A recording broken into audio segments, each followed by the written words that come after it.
Hello guys, welcome back to my channel. आज मैं आप लोगों के लिए एक लेटेस्ट चाइनीज़ ड्रामा लेकर आ गई हूँ जो आपको काफ़ी पसंद आएगा। इस ड्रामा में एक पिता जो अपने नशे की लत को पूरा करने के लिए अपनी बेटी को बेचने चला था और वही बेटी मजबूरी में आकर एक रिच सीईओ के साथ नाइट गुजार लेती है। अब वो सीईओ उस लड़की को एक्सेप्ट करेगा या नहीं, ये देखेंगे हम इस ड्रामा में। ड्रामा स्टार्ट करने से पहले आप मेरे चैनल को सब्सक्राइब करना मत भूलिएगा। स्टार्टिंग में हम हमारी मेन फीमेल लीड टैंग को देखते हैं जो अपने ड्रॉर में कुछ ढूंढ रही थी और बोलती है कि मेरी पासबुक यहीं तो पड़ी थी, कहाँ चले गई। फिर वो अपने डैड के पास आती है और पूछ रही थी कि डैड, क्या आपने मेरी पासबुक देखी? उसमें मैंने कुछ रुपए रखे थे। तो उसका डैड चिल्लाकर कहता है कि हाँ, अगर मैंने वो रुपए ले लिए तो इसमें क्या बड़ी बात हो गई, मैं तुम्हारा डैड हूँ, आफ्टर ऑल तुम मेरी लड़की हो। तो वो कहती है कि डैड, मैं साथ साथ जॉब कर रही हूँ एक साथ, ताकि मैं अपनी ट्यूशन फीस भर सकूँ। आप अपने नशे के लिए मेरे पैसे ख़राब कर रहे हैं। वहीं पर उसका भाई ली भी बैठा हुआ था। ली कहता है तुम्हारी हिम्मत कैसे हुई डैड से ऐसी बात करने की, और वैसे भी डैड ने तुम्हारी शादी फिक्स कर दी है हमारे नेबर जैंग से। ये सुनकर टैंग को काफ़ी शौक लगा कि तुम ये क्या बातें कर रहे हो। तो ली बताता है कि डैड को तो उन्होंने पैसे देने की बात भी करी है, वो तुम्हारे बदले 2000 युआन देने वाले हैं। ये सुनकर टैंग कहती है कि तुमने मुझे अपनी शराब की लत को पूरा करने के लिए बेच दिया। तो उसका डैड बोल रहा था तो इसमें बुरी बात क्या है, लड़कियां तो होती ही दूसरे घर जाने के लिए हैं। टैंग को काफ़ी गुस्सा आता है और वह खड़े होकर कहती है कि डैड, आप अपना ये सपना भूल जाइए कि मैं उससे शादी करूँगी, मैं यहाँ से जा रही हूँ। इतना कहकर वो बाहर चली जाती है और सोच रही थी कि अगर मैं यहाँ पर और रुकी तो मेरे डैड किसी भी नत्थु गहरे के साथ मेरी शादी करवा देंगे, और वो भी सिर्फ पैसों के लिए। मैं ऐसा नहीं चाहती, मुझे कहीं ना कहीं से रुपए का इंतजाम करना होगा और इस फैमिली को छोड़कर जाना होगा। सामने उसे एक जॉब ऑफर का लेटर दिखता है और वो उसे देखकर खुश हो जाती है। सीन शिफ्ट करते हैं और अब हम हमारे मेल लीड शैन को देखते हैं। शैन अपने असिस्टेंट जियंग के साथ था। जियंग शैन से कह रहा था कि मास्टर शैन, मैं आपको फोर्स नहीं कर रहा हूँ कि अपने लिए कोई लड़की देखें, लेकिन आपकी मदर की मदर एंड आपकी ग्रैंड माँ वो चाहती हैं कि आप जल्दी से शादी करें और उनके गोद में उनका पोता रखें, और उन्होंने ये काम मुझे कहा है तो मुझे ये करना ही होगा ना। फिर वो क्लैप करता है जहाँ से 3 लड़कियाँ अंदर आती हैं, जिसे देखकर शैन बोलता है कि मुझे इनसे कोई बात नहीं करनी, इन्हें बोले कि यहाँ से चले जाएं। तो जिया कह रहा था कि मास्टर ऐसे काम कैसे चलेगा, आपकी ग्रैंड माँ ने मुझे साफ कहा है कि अगर उन्होंने अपने ग्रैंड चाइल्ड का चेहरा नहीं देखा तो वो मर जाएंगी, प्लीज़ आप ऐसा मत करिए। लेकिन अभी भी शैन नहीं मान रहा था। तभी जियंग को कॉल आती है टैंग की, जो बोल रही थी कि मैं जॉब करने के लिए राज़ी हूँ। तो जियंग उसे एड्रेस देता है कि जल्दी यहाँ पहुँच जाओ, और वही वो शैन को भी समझा रहा था कि बस एक और लड़की आने वाली है, उसे देख लीजिए, शायद आपको वो पसंद आए। शैन अभी भी मना करता है कि तुम बाज नहीं आओगे ना। तो जियंग बोलता है कि मास्टर, अगर आपने किसी से शादी नहीं करी ना तो मुझे ही मजबूरन आपसे शादी करनी पड़ेगी। वहीं बाहर टैंग भी पहुंच गई थी और उसे जोर से आवाज़ आती है शैन की, जो कह रहा था कि गेट आउट। तभी 2 लड़कियां बाहर की तरफ आती हैं। उन्हें देखकर टैंग एक बारी को घबरा गई थी कि शायद ये इंटरव्यू में हार गई होंगी, लेकिन मुझे ये इंटरव्यू कैसे भी करके क्रैक करना ही है। और अब टैंग अंदर आ गई थी, और जब शैन ने टैंग को देखा वो उसे देखता ही रह गया। ये जियंग भी नोटिस करता है कि मास्टर शैन ने तो कभी किसी लड़की को इतनी देर तक नहीं देखा, शायद यहाँ पर कुछ उम्मीद हो सकती है, इस लड़की में कुछ तो बात है। और वो चुपके से शैन की ड्रिंक में ड्रग्स मिला देता है। शैन टैंग से उसके बारे में पूछ रहा था तो टैंग अपना इंट्रोडक्शन देती हर कह रही थी कि मैं यहाँ पर जॉब अप्लाई करने के लिए आई हूँ। तो शैन उसे कहता है कि क्या तुम्हें सच में पता है यहाँ क्या हो रहा है? टैंग कहती है कि हाँ। और फिर शैन टैंग से डायरेक्ट ही पूछता है कि तुम्हें 1 घंटे के लिए कितना रुपए चाहिए। टैंग सोचती है कि उसने इंटरव्यू क्रैक कर लिया अपने कॉन्फिडेंस से, और वो शैन से कहती है कि मुझे 20 चाहिए। फिर जियंग शैन को तभी ड्रिंक दे देता है और वो उसे पी लेता है। जियंग यहाँ से उन दोनों को अकेला छोड़कर बाहर चला गया था। वहीं शैन टैंग के रुपए सुनकर हैरान था कि 1 घंटे के 20,000 युआन मांग रही है। टैंग की डिमांड तो सिर्फ 20 युआन थी। अब शैन की ड्रिंक असर दिखाने लगती है और वो टैंग के क्लोज जाने लगा था। टैंग बोलती है कि सर आप ये क्या कर रहे हैं? शैन बोलता है कि तुम इसीलिए तो यहाँ पर आई हो। टैंग कहती है कि आपने मुझे समझ क्या रखा है, मुझे ये जॉब नहीं चाहिए। इतना कहकर वो साइड हो जाती है और शैन भी कहता है कि ठीक है, अगर तुम्हें ये जॉब नहीं चाहिए तो तुम यहाँ से जा सकती हो। और टैंग यहाँ से जाने लगी थी, लेकिन कुछ दूर जाकर रुकती है और सोच रही थी कि अगर मैंने रुपए नहीं लिए तो डैड मेरी शादी किसी और से करवा देंगे। इसलिए वो रुककर दोबारा से शैन के पास जाती हैं।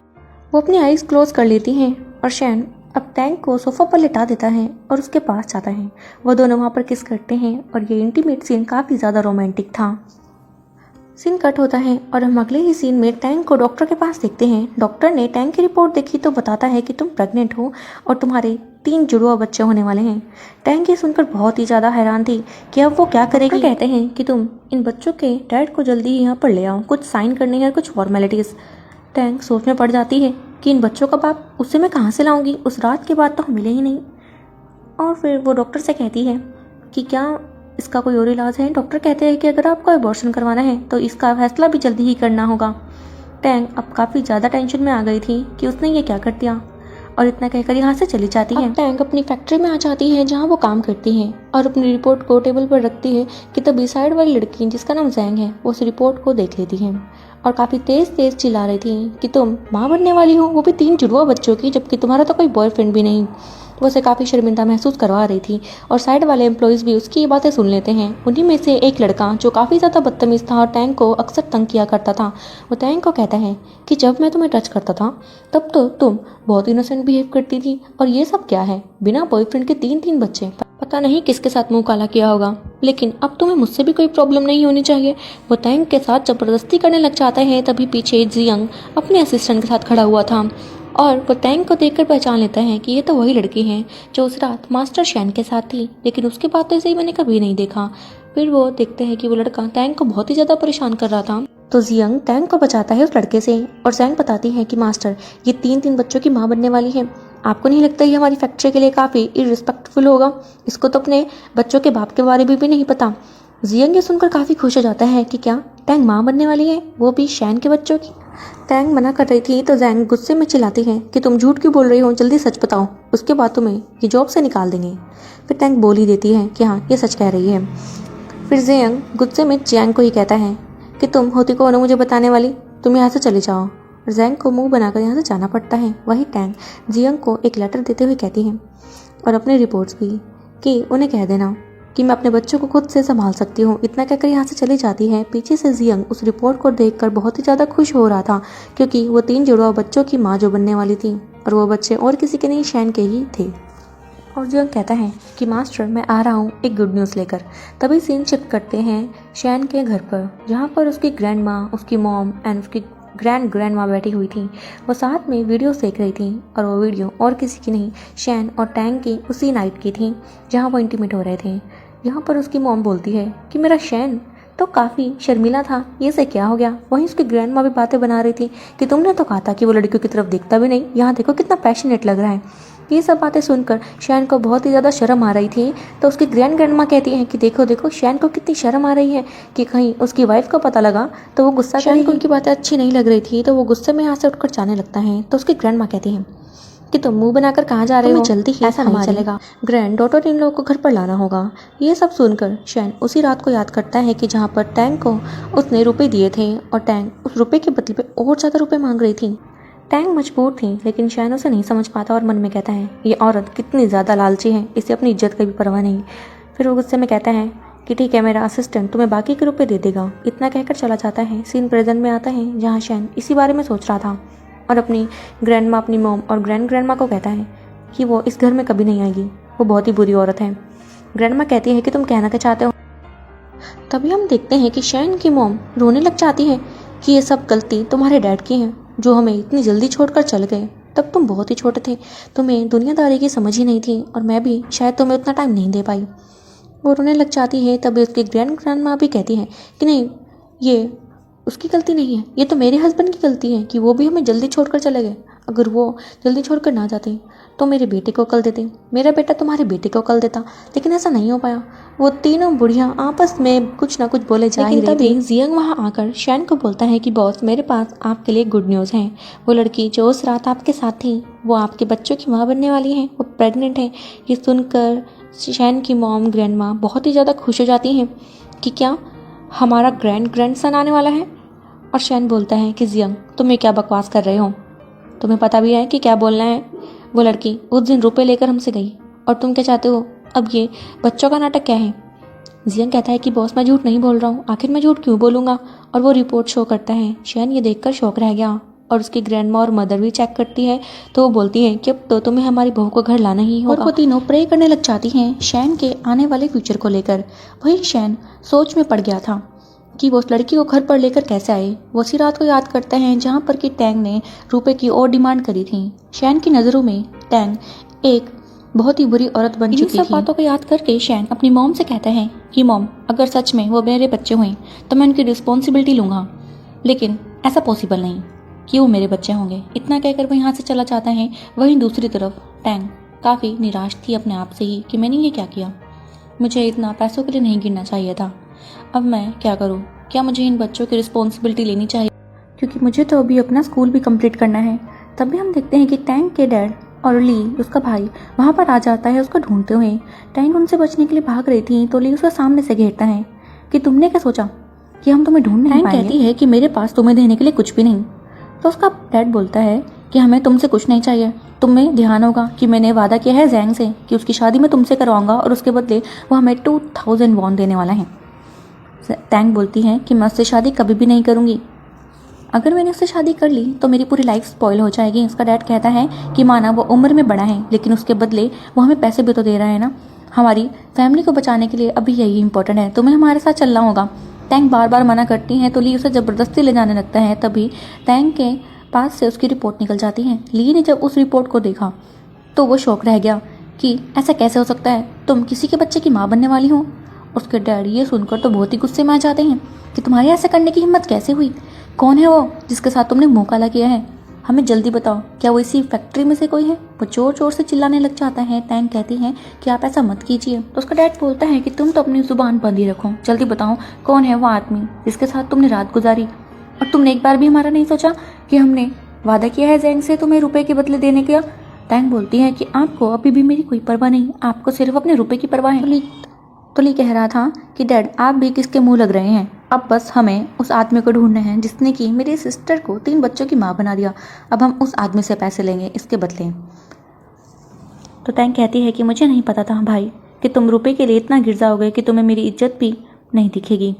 ली कहता है कि इज्जत की तो तुम बात ही ना करो, तुम्हारी इज्जत तुम्हारे हाथ में थी जो तुमने डुबा दी, अब हमें अपना काम करने दो। वो जोर जोर से चिल्लाने लग जाते हैं कि कौन है फैक्ट्री में से जिसने कि मेरी बहन के साथ रात गुजारी है।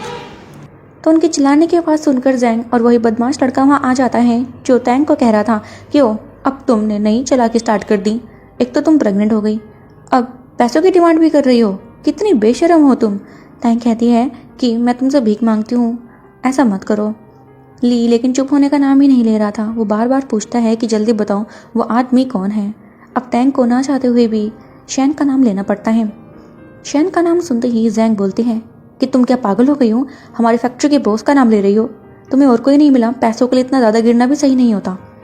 टैंग कहती है कि मैं सच कह रही हूँ, लेकिन जैंग तो उसका मजाक बनाते हुए हंसती है कि तुम क्या नींद में बोल रही हो, खुली आंखों से सपना देखना बंद कर दो, शैन तो कभी तुम्हारी तरफ देखेंगे भी नहीं, तुम दिखने में इतनी भद्दी जो दिखती हो। ली भी कह रहा था कि सिस्टर तुम जरा सोच कर बोलो कि बोल क्या रही हो। टैंग कहती है कि मेरा विश्वास करो, मैं अभी उन्हें कॉल करके तुम्हें कंफर्म करती हूँ। अब ली प्लानिंग करते हुए अपने डैड से कहता है कि डैड अब हमारी डिमांड बढ़ गई है, अब हमें 20,000 युआन नहीं 200,000 युआन चाहिए कि उसने हमारी बहन के साथ ऐसा किया। अब टैंग बोलती है कि तुम जो भी कर रहे हो ना सब गलत है। ली कह रहा था तुम्हें जितना कहा गया है उतना करो, जल्दी कॉल लगाओ। टैंग याद करती है वही दिन जहाँ पर जैसे उसने कॉल लगाई थी, वो सेम जियंग के फ़ोन पर कॉल लगाती है। जियंग उस कॉल को लेकर शैन के पास आया था और फ़ोन स्पीकर पर रख देता है। टैंग बस इतना ही बोल पाती है कि प्लीज़ शैन मेरी मदद करो, ये लोग मुझे मार देंगे। इतने में ही कॉल कट हो जाता है और जियंग बताता है कि फ़ोन की बैटरी बहुत ही ज़्यादा लो थी। शैन थोड़ा सा घबराया था कि ये क्या हुआ, लेकिन ज़्यादा रिएक्ट नहीं करता। वहीं उसकी मॉम, ग्रैंड मदर कहती है कि ये तो हमारी ग्रैंड डॉटर इन लो थी ना। शैन तुम अभी तक यहाँ पर क्या कर रहे हो, ये आवाज़ बिल्कुल सही नहीं लग रही थी, लगता है वो किसी परेशानी में है, तुम्हें भी जाकर उसकी हेल्प करनी चाहिए। शैन कहता है ये ज़रूर उसकी कोई नई प्लानिंग होगी, मैं इसे सीरियस नहीं लेना चाहता। तभी जियंग को याद आया कि लास्ट टाइम टैंग ने एक कार्ड देने के लिए कहा था शैन को और वो उसे पकड़ाता है। शैन ने देखा तो उसके अंदर एक लेटर था जो उसकी मॉम पढ़ती है, जिसमें कि लिखा था कि मिस्टर शैन आपने मेरी बुरे वक्त में हेल्प करी, मैं कोशिश करूँगी कि आपको ये रुपए जल्द ही वापस कर दूँ। शैन को ये बातें सुनकर लग रहा था कि टैंग सच में ही एक अच्छी लड़की है और वो जियंग को गाड़ी निकालने के लिए कहता है कि हम अभी टैंग की हेल्प के लिए निकल रहे हैं। शैन के साथ उसकी मॉम, ग्रैंड माँ और ग्रेट ग्रैंड मदर भी निकल जाती है। वहीं दूसरी तरफ टैंग, जिसकी बातों पर कोई यकीन नहीं कर रहा था क्योंकि कॉल बीच में ही कट हो जाती है, वहाँ पर शैन ने कोई रिप्लाई किया ही नहीं था। तो उसका डैड बोलता है कि तुम्हारी झूठ बोलने की हिम्मत कैसे हुई। और वहीं खड़ा हुआ लड़का कह रहा था कि अंकल आप टैंग को मेरे पास छोड़ दीजिए, मैं आपको इसके बदले रुपए दे दूंगा। और वहाँ पर उसका डैड 33,000 युआन में टैंग को उस लड़के के पास छोड़ देता है। लड़का कहता है कि रुपए मैं बाद में दूंगा, पहले मैं टेस्ट करना चाहता हूँ। और वह टैंग को अकेले में ले जाकर ज़बरदस्ती कर रहा था। टैंग मना करती है तो वो लड़का कहता है कि अंकल आप इसे समझाओगे या मैं समझाऊँ। तो टैंग का डैड उसके पास आकर उसे जोर से स्लैप करता है और कह रहा था कि ये सारी हरकतें ये इन बच्चों के कारण कर रही है, अब ये ही नहीं बचेंगे तो ये किसकी सुनेगी। और वो जोर से उस पर लात मारने ही वाले थे कि तभी वहाँ एंट्री हो जाती है हमारे हीरो शैन की, जो अपने असिस्टेंट जियंग के साथ वहाँ पहुँच गया था। शैन यहाँ पर टैंग के डैडी को कहता है कि तुम ऐसा करने की हिम्मत मत करना। वो पूछ रहे थे कि तुम आखिर हो कौन और मुझे बताओगे कि मुझे क्या करना है क्या नहीं। लेकिन जैंग और उसका साथी पहचान लेते हैं कि ये तो मिस्टर शैन है। और वो लड़का शैन के पास आकर कहता है कि बॉस, क्या आपको पता है कि ये लड़की दावा कर रही है कि इसके पेट में जो बच्चे हैं वो आप ही के हैं, आप इसे सज़ा ज़रूर दीजिए। तो टैंग का भाई ली कहता है कि आप इसकी चिंता मत कीजिए, इसे मैं संभाल लूँगा, उसका प्राइस आप मुझे दे देना। लेकिन अब शैन को गुस्सा आता है और वो ली को जोर से किक करता है और उस लड़के को भी दूर करके टैंग के पास गया था। टैंग खड़ी होती हर खुश थी कि फाइनली शैन उसे बचाने के लिए यहाँ आ गया। शैन बोलता है कि तुम्हें किसने बुली किया। उससे पहले वो कुछ कह पाती वो बेहोश हो जाती हैं। फिर टैंग का डैडी कह रहा था कि तुम कौन हो, मेरी बेटी से दूर हो जाओ। शैन को बहुत ही गुस्सा आता है कि इसके डैड होने के बावजूद तुमने इसे ही बुली किया। तो वो ऑर्डर देता है जियंग को कि इसके बाप और उसके भाई का अच्छे से ध्यान रखना। इतना कहकर वो टैंग को गोद में उठाकर जा रहा था तो उसकी ग्रेट ग्रैंड माँ कहती है कि हम इसे हॉस्पिटल नहीं ले जाएंगे, वो उसके लिए सेफ जगह नहीं है, अब हम इसे अपने घर ले जाएंगे ताकि कोई इसे बुली ना कर पाए। तो अब शैन ऐसा ही करता है। नेक्स्ट सीन में हम उन सबको घर पर देखते हैं जहाँ डॉक्टर बताते हैं कि टैंग को कोई प्रॉब्लम नहीं हुई है, वो बस बेहोश हो गई है डर के मारे और उसके बच्चे भी बिल्कुल सेफ हैं। लेकिन ये काफ़ी कमज़ोर हो गई है काम करने की वजह से, जिसके कारण 3 बच्चों को जन्म देना इसके लिए पॉसिबल नहीं होगा और आपको अब इसकी बहुत ही ज़्यादा केयर करने की ज़रूरत है। इतना कहकर डॉक्टर यहाँ से चले जाते हैं। पीछे से होश आ जाता है टैंग को और वो इतने सारे लोगों को अपने पास पाकर घबरा गई थी। तो शैन की ग्रैंड माँ बोलती है कि तुम्हें हमसे डरने की ज़रूरत नहीं है, हम फैमिली ही हैं। और फिर ग्रेट ग्रैंड माँ टैंग से उसकी एज पूछती है तो वो बताती है कि मैं 19 की हूँ। ये सुनकर तीनों ही हैरान हो गई थी और शैन की तरफ देखती हैं कि ये तुमने क्या किया। वहीं जब टैंग ने नोटिस किया कि शैन भी यहीं खड़ा है, वो उसे थैंक्स करती है उसकी जान बचाने के लिए। और साथ में वो ग्रेट ग्रैंड माँ टैंग को कह रही थी कि तुम आज भूली हुई हो सिर्फ शैन के कारण और तुम्हें इसकी टेंशन लेने की ज़रूरत नहीं है, हम तुम्हारी पूरी केयर रखेंगे। तभी टैंग पूछती है कि आप लोग चाहते हैं कि मैं इन बच्चों को इस दुनिया में लाऊं। तो शैन कह रहा था कि तुम्हें कोई भी ज़बरदस्ती नहीं कर रहा है, अगर तुम ऐसा नहीं चाहती तो ये तुम्हारी मर्ज़ी होगी। टैंग फिर मन में सोचती है कि ये काफ़ी रिच फैमिली है, मेरे बच्चों को कोई भी प्रॉब्लम नहीं होगी अगर मैं बाई चांस उनके साथ फ्यूचर में नहीं रह पाई तो। शैन फिर अपनी मॉम, ग्रैंड माँ और ग्रेट ग्रैंड माँ से कहता है कि मुझे अपनी फ्यूचर वाइफ से अकेले में बात करनी है, क्या आप लोग बाहर जा सकते हैं।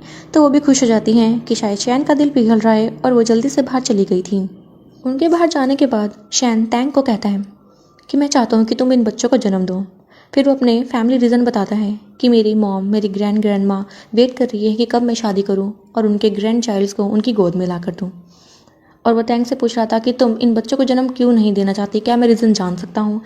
टैंग कहती है कि मेरा फैमिली बैकग्राउंड अच्छा नहीं है और मैं नहीं चाहती कि मेरी तरह मेरे बच्चे भी बुली हों। शैन कह रहा था कि तुमने सोच भी कैसे लिया कि मैं अपने बच्चों को बुली होने दूंगा, मेरे बच्चे मेरे साथ ही रहेंगे। टैंग कहती है कि मेरी एक डिमांड है। शैन सोच रहा था कि ये भी और औरतों की तरह ही निकली, इसका दिल भी पैसों के पीछे भागता है। फिर वो पूछ लेता है कि ठीक है तुम्हारी क्या डिमांड है, कोई भी डिमांड हो मैं पूरी कर दूंगा। टैंग बताती है कि मैं चाहती हूँ कि मैं स्कूलिंग पहले पूरी कर लूँ और मैं बच्चों से मिलने के लिए बीच बीच में आऊँ, मैं तुमसे परमिशन चाहती हूँ। शैन हैरान था कि क्या ये लड़की नाटक कर रही है, बस इसकी यही डिमांड थी। तो टैंग कहती है कि अगर तुम ऐसा नहीं चाहते तभी हम देखते हैं कि बाहर से वो तीनों लेडीज़ अंदर आ चुकी थी और शैन को कहती है कि तुम कुछ बोल क्यों नहीं रहे हो। तो टैंग को कहती है कि हमें कोई भी प्रॉब्लम नहीं है, अगर तुम स्कूल जाना चाहती हो तो तुम जा सकती हो, तुम जो भी करना चाहती हो ना तुम वो कर सकती हो। और शैन को यहाँ से बाहर भेज देती है और टैंग को समझाती है कि शैन दिल का बुरा इंसान नहीं है, बस वो थोड़ा गुस्सेल है। तुम उसकी बातों का बुरा मत मानना, और अब से तुम यहीं रहोगी हमारे साथ, हमारी फैमिली बनकर।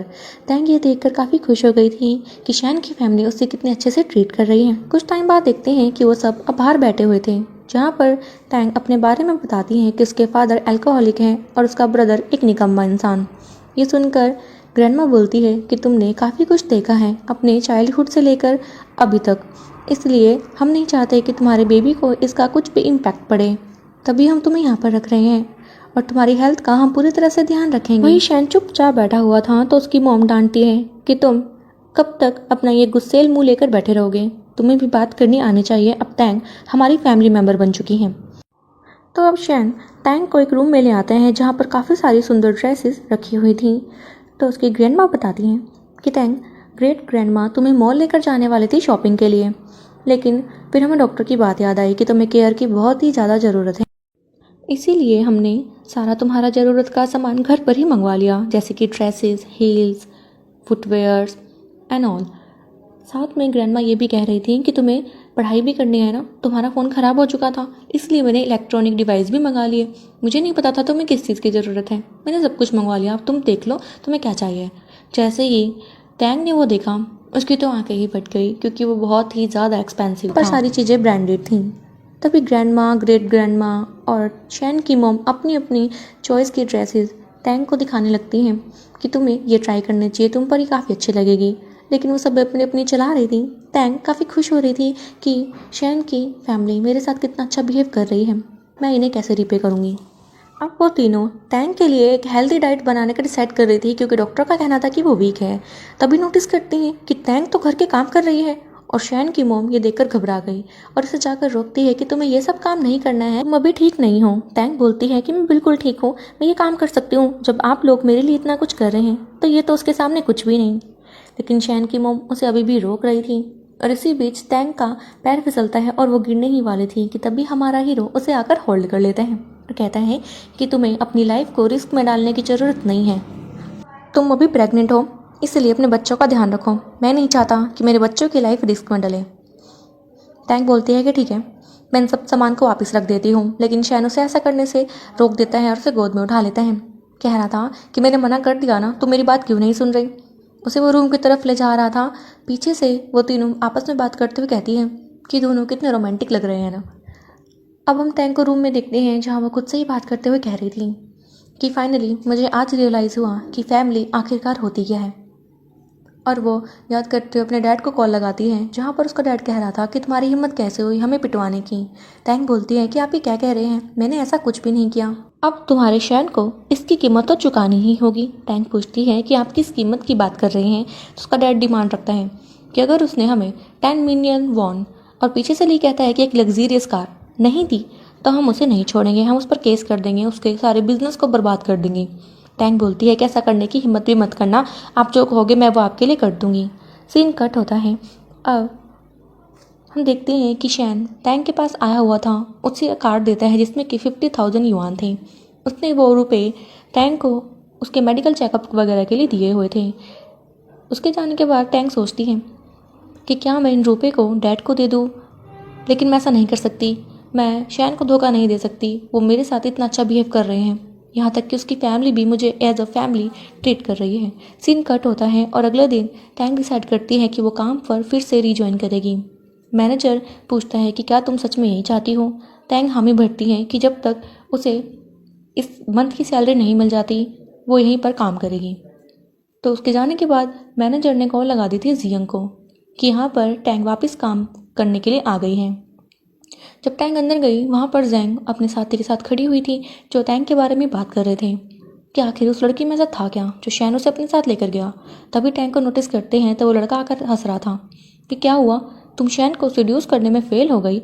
और जैंग भी उसका मजाक बनाता है। मुझे तो लगता है कि इसने शैन को कोई धमकी वगैरह दी होगी, झूठ बोला होगा कि बच्चे तुम्हारे हैं, और फिर शैन के साथ मिलकर इस बच्चे के असली बाप को ढूंढ रही होगी जिसके साथ मुंह काला किया होगा। लेकिन शैन को जब ये पता लगा तो उसे धक्के मार के निकाल दिया होगा कि उसके बच्चे नहीं हैं, है ना, यही हुआ था ना। टैंग बोलती है कि मैं इस बारे में कुछ नहीं जानती और मुझे कुछ बात भी नहीं करनी।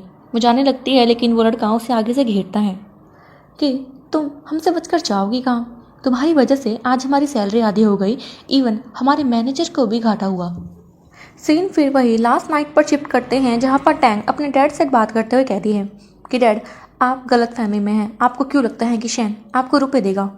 उसका डैड धमकी देते हुए कहता है कि अगर अब भी तुमने हमें 50,000 युआन नहीं भेजे तो मैं तुम पर केस कर दूंगा कि तुमने हमें पिटवाया था। अब तुम बताओ, तुम भेज रही हो या मैं पुलिस को कॉल करूँ? टैंग घबरा जाती है कि अब वो क्या करेगी। ये तो शैन की फैमिली की रेपुटेशन का सवाल आ गया। वो कॉल कट करती है ये कहकर कि मैं कुछ देखती हूँ। तभी पीछे से शैन आकर कहता है कि तुमने अभी किससे बात करी? टैंग उसे नहीं बताती, लेकिन शायद शैन ने इसके बारे में सुन लिया था। टैंग के काफ़ी ज़्यादा करीब आ जाता है और कह रहा था कि हस्बैंड वाइफ के बीच में कोई भी सीक्रेट नहीं रहता, इवन वो साथ में सोते हैं। शैन की ऐसी बातें सुनकर टैंग थोड़ा सा शर्मा जाती है और कहती है कि मिस्टर शैन, मैं जानती हूँ आप उस दिन ड्रग थे, इसीलिए वो गलती से हो गया और कुछ भी नहीं। तो शैन भी शर्माता हुए पीछे होता है कि हाँ, मैं अभी प्रेग्नेंट वूमन में इतना इंटरेस्टेड नहीं हूँ, और साथ में अपना कार्ड दे रहा था कि तुम्हें कभी भी ज़रूरत होगी रुपए की तो तुम इसमें से निकलवा सकती हो। सीन फिर से प्रेजेंट में आता है, जहाँ पर हम देख पाते हैं कि टैंग काफ़ी परेशान हो रही थी क्योंकि ज़ेंग और उसका साथी उसे मिलकर काफ़ी ज़्यादा बुली कर रहे थे। इस तरफ शैन का असिस्टेंट जियंग उसे आकर बता देता है कि टैंग वापस से काम पर चली गई है। ये उसे मैनेजर के थ्रू पता लगा। ये सुनकर शैन काफ़ी ज़्यादा शौक था कि वो इतनी केयरलेस कैसे हो सकती है। जल्दी ही गाड़ी तैयार करो। वापिस से टैंग को देखते हैं जिसकी वीडियो रिकॉर्ड कर रहा था वो लड़का, और जैंग भी उसे अभी भी बुली कर रही थी। टैंग काम करती है लेकिन जैंग उसके हाथ को इतनी ज़ोर से झटकती है कि उसके हाथ पर चोट आ जाती है, और वो लड़का लाइन मारते हुए टैंग से कहता है कि तुम तो आज भी उतनी ही हॉट लगती हो, मुझे तो फिर से प्यार आ गया। और वो उसके टैंग गुस्से में आकर उस लड़के को स्लैप कर देती है, जिस पर जैंग कहती है कि तुम इनोसेंट बनने का नाटक कर रही हो। हम अच्छे से जानते हैं कि तुम्हें लोगों के साथ रात गुजारने का बहुत ही शौक है। और वो उस लड़के को कह रही थी कि तुम्हें इसका बदला तो लेना चाहिए। तो वो लड़का भी बहुत गुस्से में आकर टैंग को हैरास करने की कोशिश करता है, लेकिन तभी हमारा हीरो शैन वहाँ पहुँचकर टैंग को बचाता है। टैंग यहाँ पर काफ़ी डरी हुई थी तो शैन उसे खड़ा करके उसे ओवरकोट देता है। वहीं पर वो जैंग और लड़का ये देख कर डर गए थे कि ये तो सच में मिस्टर शैन है। तो इसका मतलब टैंग सच कह रही थी कि वो मिस्टर शैन के ही बच्चे हैं। थोड़ी देर बाद हम देखते हैं कि वो दोनों अपनी नीज़ पर थे और शैन बोल रहा था कि अब बताओ तुम दोनों का करे तो करे क्या। वो मैनेजर पर भी गुस्सा करता है। मैनेजर यहाँ पर जैंग को ज़ोर से स्लैप करते हैं कि तुमने ऐसा करने की हिम्मत कैसे करी। वो शैन की वाइफ है। जैंग और वो दोनों ही हैरान थे ये सुनकर, और माफ़ी मांगते हैं कि अगली बार से हम ऐसा नहीं करेंगे। तो शैन टैंग को बोलता है कि जब कोई तुम्हें बुली करे तो तुम्हें भी वापस उन्हें बुली करना चाहिए, ना कि उनसे प्यार से बात। और वो उसे ऐसा करके सिखा भी रहा था। वो टैंग का हाथ पकड़ता है और जैंग को जोर से स्लैप करता है और बोलता है कि अब तुम ही डिसाइड करो कि इस लड़के का करना क्या है। तो टैंग उसे जोर से किक कर देती है और कह रही थी कि अब मैं सीख गई हूँ। फिर वो दोनों यहाँ से जा रहे थे तो टैंग शैन को रोककर थैंक्स करती है कि तुमने आज फिर से मेरी हेल्प करी। शैन पूछता है कि तुम्हें यहाँ पर आकर काम करने की क्या ज़रूरत पड़ गई थी। तो वो बताती है कि मुझे रुपए की बहुत ही ज़्यादा ज़रूरत है। शैन बोलता है कि मैंने रात ही तो तुम्हें काट दिया, तुम उसकी हेल्प ले सकती थी। टैंग मना करती है कि नहीं, वो तुम्हारे रुपए हैं, मैं अपने आप अपने रुपए कमा सकती हूँ। मैं एक इंडिपेंडेंट वूमेन हूँ, और अगर मैंने ये कॉन्फिडेंस खो दिया तो इन फ्यूचर मेरा साथ कौन देगा। शैन बोलता है कि मैं तुम्हें यहाँ से कभी नहीं जाने दूंगा। ये सुनकर टैंग थोड़ा इमोशनल हो जाती है और कह रही थी कि इसका मतलब शैन भी चुप कर जाता है। सीन कट होता है। अब हम दोनों को घर में देखते हैं, जहाँ पर डॉक्टर आकर बताते हैं कि टैंग को ज़्यादा चोट नहीं आई है, ये बस नॉर्मल सी चोट है, दवाई लगाने पर ठीक हो जाएगी। डॉक्टर दवाई लगाने लगते हैं तो रुक जाते हैं। शैन को कह रहे थे कि तुम क्यों नहीं ट्राई करते, आफ्टर ऑल तुम इसके हस्बैंड हो। वो मना करता है, लेकिन डॉक्टर फिर भी बहाना बनाकर यहाँ से चले जाते हैं कि मेरी मीटिंग है, और दूर से ही देख रहे थे। शैन कोशिश करता है टैंग को दवाई लगाने की, और वो दोनों एक दूसरे की आंखों में खो जाते हैं। वहीं बाहर देखते हैं, जहाँ पर ग्रेट ग्रैंड मदर, ग्रैंड माँ और शैन की मोम बैठी हुई थी, साथ में शैन भी था। वो कहती हैं पता नहीं शैन ने कौन सी ड्रेस डिसाइड करके टैंग को पहनने के लिए दी। लड़के को तो कुछ भी करना नहीं आता, बस टैंग को वो ड्रेस अच्छी लग जाए। तभी टैंग की एंट्री हो जाती है, जो व्हाइट कलर की ड्रेस में काफ़ी ज़्यादा सुंदर लग रही थी। शैन ने जब टैंग को देखा, उसकी नज़रें तो उस पर से हटती ही नहीं। टैंग पूछती है क्या ये ड्रेस सही है या फिर मैं चेंज कर आऊँ, लेकिन सभी मना कर रहे थे कि नहीं, तुम बहुत ही ज़्यादा सुंदर लग रही हो इस ड्रेस में। टैंग रीज़न पूछती है कि आज कोई स्पेशल डे है जो हम सब इतना तैयार हुए हैं। तो ग्रैंडमा बताती हैं कि आज हमारी फैमिली फ़ोटो होनी है। ये सुनकर टैंग हैरान थी, और फिर शैन बताता है कि ग्रैंडमा ने डिसाइड किया है कि आज वो मीडिया वालों के सामने अनाउंस करेंगी तुम्हारे बारे में। टैंग थोड़ा घबरा जाती है कि ऐसा करना शायद सही नहीं रहेगा। तो ग्रेट ग्रैंडमा कहती है कि इसमें कुछ भी गलत नहीं, चलो आओ फ़ोटो क्लिक करते हैं। फ़ोटो क्लिक होने के बाद हम शैन की बहन शाओमी को देखते हैं, जिसने कि जब ये फ़ोटो देखी वो गुस्से में आ जाती है कि शैन ने इसके बारे में तो पहले जिक्र नहीं किया।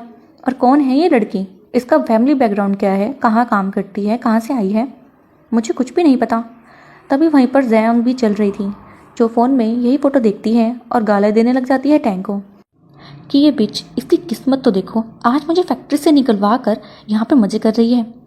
और वो गुस्से में थी और फ़ोन पटक मारती है टेबल पर। उसी टेबल पर शाओमी भी बैठी हुई थी, जो नोटिस कर लेती है कि ये फ़ोन में वही फ़ोटो देख रही है और पूछती है कि क्या तुम इस लड़की को जानती हो।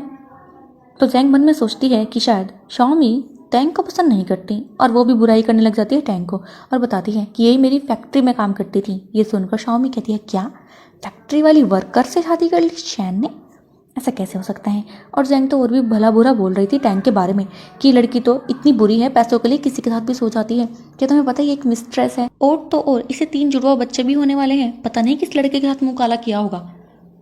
और मिस्टर शैन, उन पर तो मुझे तरस आता है कि उन्होंने ऐसी लड़की को चूज़ किया।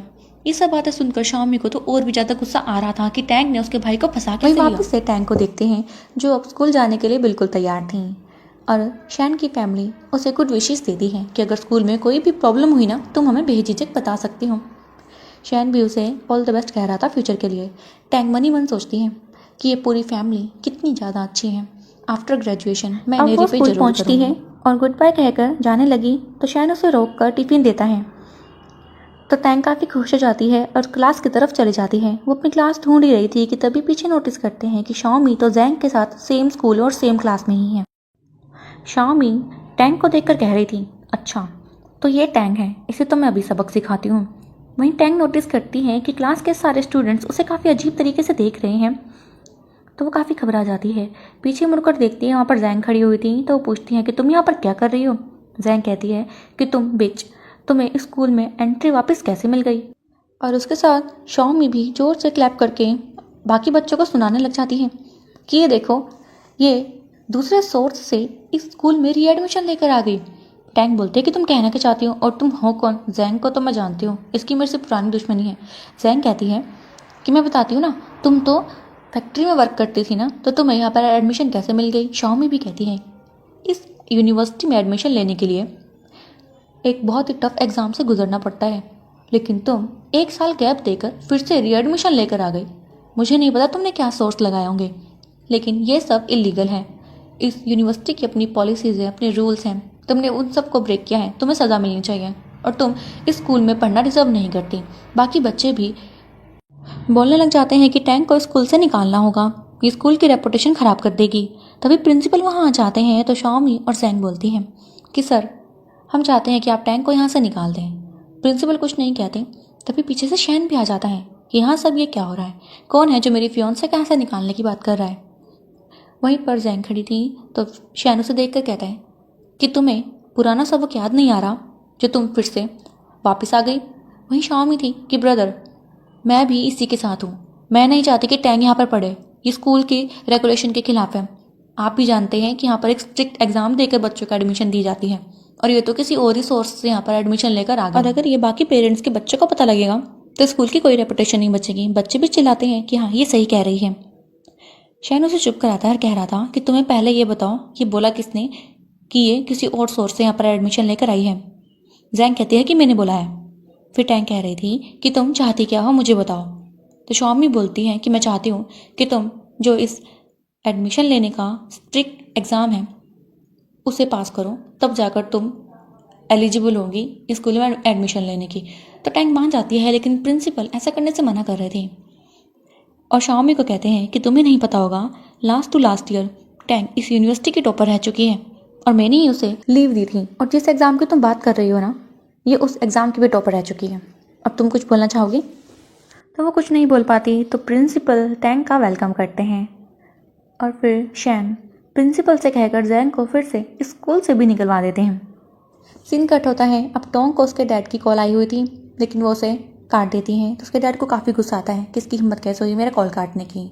और उसके डैड और उसके भाई को ढूंढते हुए शाओमी पहुंच जाती है उन्हीं के घर। उसे देख कर ली बोलता है, ये तो काफ़ी सुंदर लड़की है और काफ़ी अमीर भी लग रही है, इसे हमसे क्या चाहिए। तो शाओमी बोलती है कि मैं तुम्हें 30,000 युआन दूंगी, बस तुम्हें टोंग को ह्यूमिलेट करना होगा। वो इसके लिए मान जाते हैं। स्कूल में टोंग को देखते हैं, जहाँ पर अभी भी कुछ लड़कियाँ उसके बारे में बातें बना रही थी कि इसे तो अपने फादर की भी नहीं पड़ी है, इसके फादर कितने बीमार रहते हैं और उनका दुख तो हमसे देखा नहीं जाता। ये सब टोंग को काफ़ी अजीब लग रहा था। तभी रोने की आवाज़ आती है क्लास में से। वो क्लास में जाकर देखती है तो उसका फादर और उसका भाई ली वहीं बैठकर तमाशा कर रहे थे। ली तो कहता है कि मेरी बहन ने जो भी किया सही नहीं किया, मेरे फादर उसकी वजह से आज बीमार हैं। सीन कट होता है और हम वही लास्ट डे देखते हैं जहाँ पर जैंग रोते हुए शाओमी के पास आई कि मुझे बचा लो। शाओमी कहती है, अगर तुम्हारी बात सच होती तो आज टैंग जेल के पीछे होती। तो जैंग माफ़ी मांगते हुए कहती है कि शाओमी, मेरे पास एक और तरीका है। और उसी ने ही शाओमी को टैंग के भाई और डैड के बारे में बताया था कि वो अल्कोहलिक है, वो पैसों के लिए कुछ भी कर सकते हैं। तभी तो शाओमी घर जाकर उसके भाई और फादर को लालच देकर टोंग के अगेंस्ट कर देती हैं। सीन प्रेजेंट में आता है जहाँ पर वो दोनों तमाशा क्रिएट कर रहे थे क्लास में बैठकर। उसके डैड तो रोते हुए कहते हैं कि मेरी बेटी एक मिस्ट्रेस बन चुकी है, वो पता नहीं किसके साथ सोने चली जाती हैं सिर्फ पैसों के लिए। मैं चाहता हूँ कि मेरी बेटी मेरे साथ वापस घर चले। वहाँ पर बच्चे ये सब देखकर काफ़ी ज़्यादा परेशान हो रहे थे कि टोंग कैसी लड़की है, उसे अपने फादर की बिल्कुल भी परवाह नहीं। टैंग को धक्का देकर क्लास के अंदर कर देती है कि यह रही तुम्हारी टोंग। उसे देखकर तो ली और भी ज़्यादा चिल्लाने लग जाता है कि मेरे फादर को जस्टिस चाहिए, तुमने उन्हें बहुत परेशान किया, वो कब से तुम्हारी याद में बीमार पड़ चुके हैं, तुम्हें हमारे साथ घर चलना चाहिए। और उसका डैड भी कह रहा था कि अब बेटी मिस्ट्रेस बनने की ज़रूरत नहीं है, हमें तुमसे कुछ भी नहीं चाहिए, प्लीज़ हमारे साथ चलो। टोंग कहती है कि तुम ये सब नाटक कर रहे हो और मैं तुम्हारे साथ कभी वापस नहीं चलूँगी। इतना कहकर वो वापस जाने लगी थी कि शाओमी उसका रास्ता रोककर कहती है कि तुम कितनी बुरी बेटी हो, अपने फादर की बिल्कुल परवाह नहीं करती। शाओमी बार बार उसे धकेल कर क्लास के अंदर करती है। शाओमी को कहती है कि तुम्हें सच के बारे में नहीं पता, इसलिए मेरा रास्ता छोड़ दो। लेकिन बाकी बच्चे बोल रहे थे कि तुम तो काफ़ी बुरी डॉटर हो। वहीं सीन शिफ्ट करते हैं शैन की तरफ, जिसने कि स्कूल के प्रिंसिपल के साथ काफ़ी बड़ा कंट्रीब्यूशन किया था और वो स्कूल की हेल्प के लिए 10 न्यू बिल्डिंग्स देने की बात करता है और उसने ये सिर्फ टैंग के लिए किया था। प्रिंसिपल कहते हैं कि आप टेंशन मत लीजिए, आपकी वाइफ को कोई भी प्रॉब्लम नहीं होगी। लेकिन तभी जियांग आकर बताता है कि टैंग मुश्किल में है। वापस से क्लास की तरफ देखते हैं जहाँ पर वो तमाशा करना बंद कर ही नहीं रहे थे। तभी ली और उसका फादर खड़ा हो जाता है। फादर आकर टैंग के कान में कहता है कि अगर तुमने हमें 300 मिलियन वॉन नहीं लाकर दिए तो हम ये रूमर्स फैलाना नहीं बंद करेंगे और साथ में हमें 2 विलास भी चाहिए। टैंग कहती है इसके सपने देखना तो भूल ही जाओ। तो वो फिर से तमाशा क्रिएट करना स्टार्ट कर देते हैं कि मेरी बेटी को मुझ पर बिल्कुल भी तरस नहीं आ रहा है, हम इससे भीख मांग रहे हैं लेकिन इसे बस अपनी पड़ी है, इसने एक अमीर लड़के से शादी कर ली और अब हमें पैसों की धौंस दिखा रही है। शाओमी भी बोलती है कि तुम कितनी शेमलेस हो, अपने फादर की गरीबी नहीं देख रही हो, बस अपने आप पैसे मिल गए तो उसमें खुश हो। टैंग फिर अपने फादर से पूछती हैं कि अगर आप मेरे फादर हैं तो आप मुझे सबके सामने इतना बेइज्जत कैसे कर सकते हैं। तो उसका फादर कहता है कि तुमने भी तो हमारी इज्जत नहीं करी। वो कुछ भी बातें बोल रहा था जिससे कि टोंग गलत साबित हो जाए। टोंग अब सबको चुप होने के लिए कहती है और फिर अपने क्लासमेट्स को समझाती है कि तुम जो देख रहे हो जरूरी नहीं कि वही सच हो, सच कुछ और भी हो सकता है। लेकिन शाओमी उसे चुप कराती है और सबको मैनिपुलेट करना फिर से स्टार्ट कर देती है। लेकिन तभी एंट्री हो जाती है शैन की, जिसे देखकर टोंग थोड़ा रिलीफ महसूस करती है। शैन को यहाँ पाकर शाओमी फिर से हैरान थी कि भाई अभी तक यहाँ पर क्या कर रहे हैं। और फिर टोंग के फादर और उसका भाई खड़ा होकर शैन को बोलता है कि हमें ब्राइड का प्राइस चाहिए, तभी हम चुप होंगे।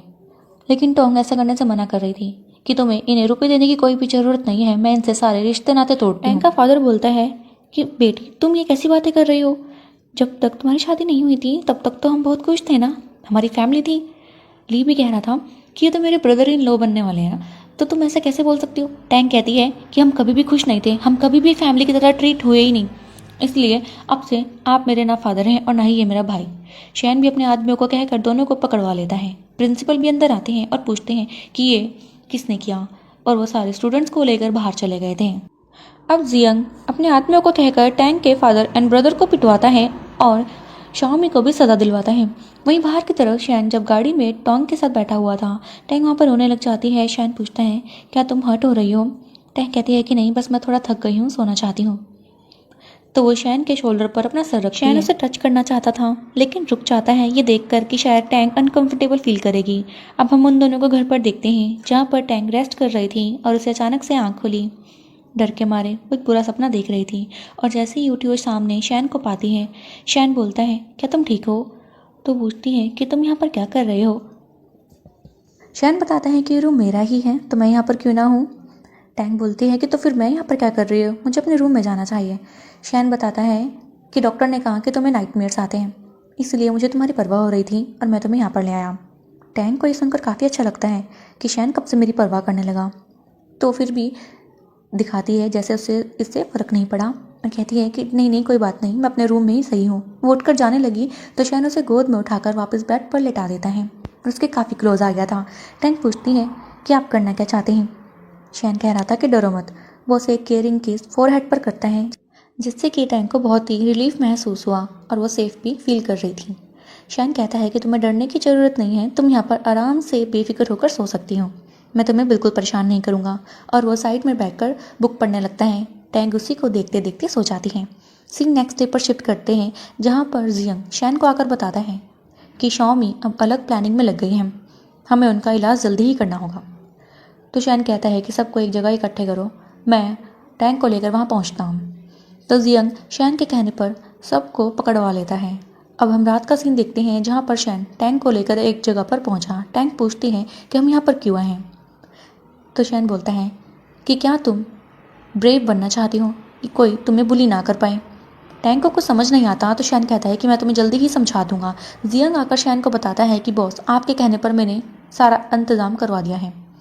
अब वो अंदर जाते हैं जहाँ पर टैंक देखती है कि शाओमी, जैंग, उसका डैड और उसका भाई वहीं पर मौजूद थे और उन्हें जियंग के आदमियों ने काफ़ी पीटा भी हुआ था। टैंक ये देखकर हैरान थी। तो जियंग बोलते हैं कि इनकी बातों पर विश्वास मत करना। शैन कह रहा था कि ये टैंक डिसाइड करेगी, उसे करने दो। यहाँ पर टैंक का डैड उसे फिर से मैनिपुलेट करने की कोशिश करता है कि बेटी सारी मेरी गलती थी, मेरी बात सुनो, हमें यहाँ से जाने दो, हम अब रुपए नहीं लेंगे। टैंक बोलती है कि आप सच कह रहे हैं, बिल्कुल सच कहो, जो भी आपके दिल में है मुझसे मत छुपाओ, मैं उसको समझूंगी।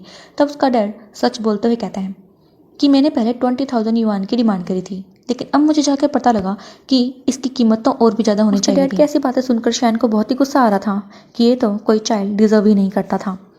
तो टैंक बोलती है कि अगर आज मॉम जिंदा होती तब भी आप यही कहते। तो उसका डैड बोलता है कि हाँ मैं यही कहता, मुझे बस पैसे चाहिए, मुझे किसी से कोई लगाव नहीं। तो अब टैंक भी बोल देती है कि ठीक है, अब से हमारा डॉटर एंड फादर का कोई रिलेशन नहीं। सीन कट होता है और अब हम उन दोनों को घर पर देखते हैं जहाँ पर शैन शावर ले रहा था और वो टैंक को आवाज़ लगाकर कहता है कि मेरे कपड़े नहीं मिल रहे, क्या तुम मुझे पास करा सकती हो। टैंक ने देखा कि वो कबर्ड में है तो वो वहाँ से कपड़े लेकर उसे देने लगती है। तो शैन उस कपड़े के समेत ही टैंक को अंदर खींच लेता है। ये काफ़ी रोमांटिक सीन था। शैन टैंक के बहुत ही ज़्यादा क्लोज आ जाता है। शैन तो शर्माती रहती है क्योंकि वो बिना कपड़ों के था और अपनी आइज़ क्लोज करती हैं, लेकिन शैन उसे ऐसे करने से मना करता है और बोल रहा था कि तुम मेरी वाइफ हो, तुम ऐसे नहीं शर्मा सकती, और वो उसे अल्टीमेटली किस कर ही देता है। नेक्स्ट सीन में देखते हैं कि शैन टैंक को कहीं लेकर आया हुआ था। टैंक पूछती है कि अब हम कहाँ पर आ गए। शैन बताता है कि मुझे माफ़ करना तुम्हें अचानक से डराने के लिए और तुम्हारे बच्चों को भी। हम ब्यूरो ऑफिस आए हैं, यहाँ पर हमारी कोर्ट मैरिज होने वाली है, ये मेरा डिसीज़न है। और फिर अपनी नीज़ पर आकर वो टैंक को प्रपोज कर लेता है। टैंक काफ़ी ज़्यादा शौक हो गई थी शैन के इस हरकत पर। सीन पहले वाले दिन पर शिफ्ट करते हैं जहाँ पर टैंक जब अपने फादर से पूछ रही थी कि उनका लास्ट डिसीज़न क्या है तो उसका फादर तब भी मना कर रहा था। तो टैंक बोलती है कि अब हमारा रिलेशन नहीं है। तो शैन उसके फादर को अब्रॉड शिफ्ट करा देता है कि अब ये वहाँ पर कुली का काम करेगा जब तक नहीं मर जाता। और टैंक को कहता है कि अब तुम इनकी शक्ल कभी नहीं देख पाओगे, इसलिए डरो मत। टैंक कहती है कि हाँ मेरी खुशी इसी में ही है। और वो बाकियों को देखकर पूछ रहा था कि तुम इनके साथ क्या करना चाहती हो। टैंक कहती है कि मैंने एक और चांस देना चाहती हूँ कि ये सुधर जाए। तो शैन कहता है मैं तुम्हारे डिसीज़न की रिस्पेक्ट करता हूँ और जिया को कहता है कि इन्हें इनके ठिकाने पर छोड़ दो। सीन प्रेजेंट पे आता है जहाँ पर कि टैंक ने शैन का प्रपोजल एक्सेप्ट कर लिया था और वो दोनों हक करते हैं। कुछ टाइम बीतता है, यहाँ अब 6 महीने हो चुके थे। शैन की फैमिली शैन और टैंक का मैरिज सर्टिफिकेट ही देख रहे थे और बोलते हैं कि ये दोनों साथ में कितने सुंदर लग रहे हैं। वहीं अचानक से टैंक के पेट में दर्द होने लग जाती है और शैन उसे हॉस्पिटल ले जाता है। हॉस्पिटल में हम देखते हैं जहाँ पर टैंक की डिलीवरी हो चुकी थी और शैन उसकी केयर कर रहा था। पूछती है कि ग्रैंड माँ, ग्रेट ग्रैंड माँ और तुम्हारी मॉम कहाँ पर हैं। तो शन बताता है कि वो बेबीज़ के साथ हैं। तो उनकी टेंशन मत लो, वो काफ़ी खुश है क्योंकि 5 जनरेशन्स आखिरकार पूरी हो ही गई, यही उनका सपना था। वो दोनों आपस में काफ़ी खुश लग रहे थे और इसी हैप्पी मोमेंट के साथ ये ड्रामा भी खत्म हो जाता है। सो फ्रेंड्स, कमेंट में जरूर बताना कि आपको ये ड्रामा कैसा लगा। मिलते हैं ऐसे ही और क्यूट रोमांटिक ड्रामास के साथ। Till then take a good bye.